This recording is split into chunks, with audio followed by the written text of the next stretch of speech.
Hello बच्चों, let's discuss the question. So the question says in defining the standard of a length, we have to specify the temperature at which the measurement should be made.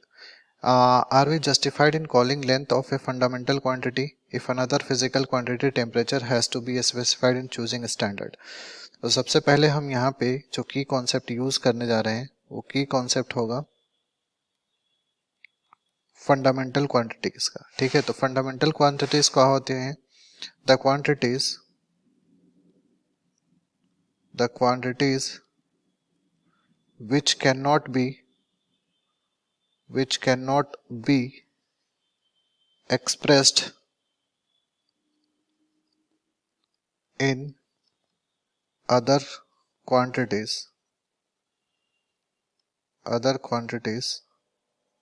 are known as fundamental quantities.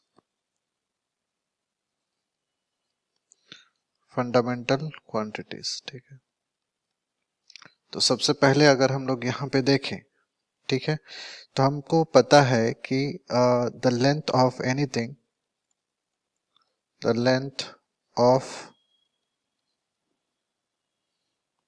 an object changes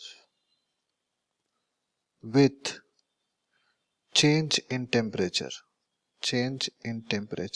ये होता है, हमें पता है कि अगर हम लोग टेम्परेचर चेंज कर रहे हैं तो लेंथ में देयर विल बी डिफरेंसेस. ठीक है, लेकिन जो हम लेंथ का एसआई यूनिट लेते हैं, the SI unit of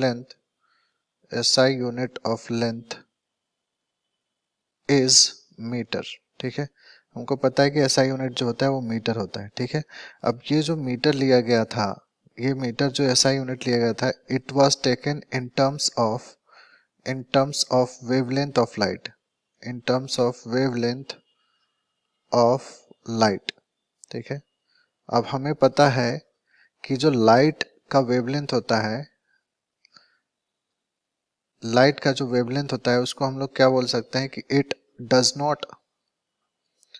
not changes with temperature.